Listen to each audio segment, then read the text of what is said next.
Halos kalahating bilyong piso ang inilaan para sa pagpapatayo ng isang medical facility sa Quezon Province. Pero matapos ang 3 taon, hindi pa rin umano buo ang pundasyon nito. Narito ang exclusive political update ni Andrea Salve. Hindi pa rin buo ang structural ng itinatayong Southern Luzon Multi-Specialty Medical Center sa Tayabas City, Quezon. Kung sa kalahating bahagi makikita na ang pagkakahati-hati ng mga palapag, sa kabilang bahagi unti-unti pa lang itong itinatayo. 3 taon nang ginagawa ang ospital. April 2022 nang lagdaan ni former President Rodrigo Duterte ang pagtatayo sa nasabing medical center sa ilalim ng Republic Act No. 11702. Principal author nito si Noy Quezon 4th District Representative at Committee on Health Chairperson Helen Tan na ngayon namumuno sa lalawigan bilang gobernador. Ang kanyang counterpart noon sa Senado na si Senator Bongo naman ang nag-sponsor nito. Inatasan ng Republic Act No. 11702 ang Noy Secretary of Health na agad isama ang proyekto sa mga programa ng ahensya. Taon-taon itong may pondo sa Department of Health at Department of Public Works and Highways.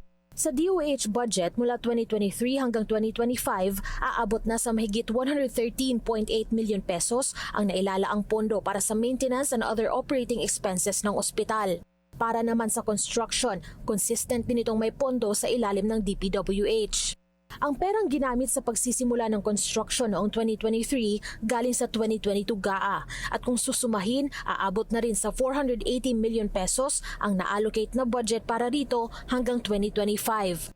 Sinuri namin ang transparency portal ng DPWH at doon ay lumabas ang 3 kontrata ng nasabing proyekto, isa sa kada taon mula 2023.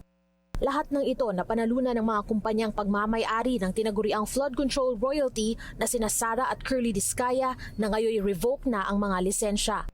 Ang 2023 contract nagkakahalaga ng mahigit 96.4 million pesos at inaward sa Great Pacific Builders and General Contractor Incorporated.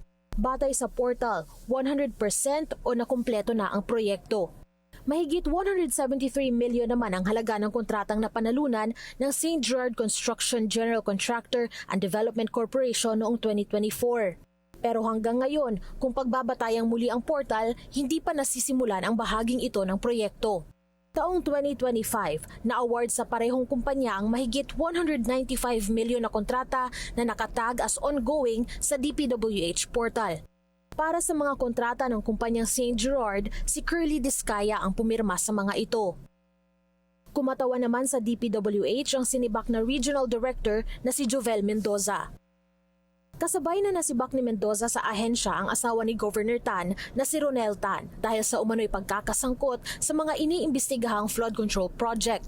Para naman sa gobernador, inamin nitong na-delay o napabayaan ang construction ng ospital.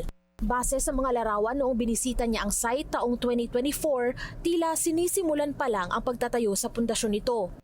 Anya, ito raw ay dahil hindi sapat ang pondong inilalaan para rito bawat taon.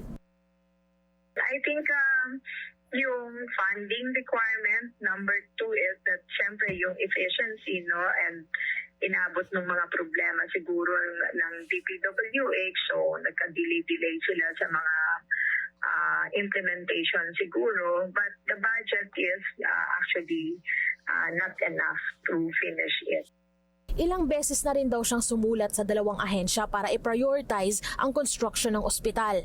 Ayon naman sa health advocate na si Dr. Tony Liachon, sa ganitong mga proyekto, pare-parehong may pananagutan hindi lang ang DOH o DPWH kundi pati na rin ang LGU. Habang hindi pa tapos yung infrastructure, 3 silang responsable, DOH, LGU, tsaka DPWH. Construction to, siyempre DPWH yan, pero dapat pina-follow up. Imposible naman hindi natin i-follow up nandun sa kinasasakupan natin. Dapat pina-follow up, kaya nga dapat collaborative work. Ngayong taon may nakalaan pa ring 200 milyon na pondo para sa proyekto sa ilalim ng DPWH.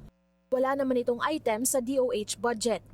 Hiningi na ng Billionaire News Channel ang panig ng parehong ahensya para mabigyang linaw ang estado at kung paano magpapatuloy ang proyekto pero wala pa silang tugon sa ngayon. Para sa agenda, Andrea Salve, Billionaire News Channel.